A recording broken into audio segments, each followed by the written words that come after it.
Diamond cutter बोलवा यांनी जमणार नाहीये. डायमंड आणले ना, डायमंड कटर पाहिजे, त्याचं लेंथ जास्त आहे.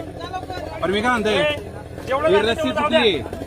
हा इकडे आला तो तिकडे आला, क्रॉस झालाय. ती रस्सी या बाजूला घे, रस्सी या बाजूला घे. Don't waste time. इथं सगळे बोलणार, तुम्ही डायमंड कटरची व्यवस्था करा. हे कटरची लांबी 6 इंच आहे.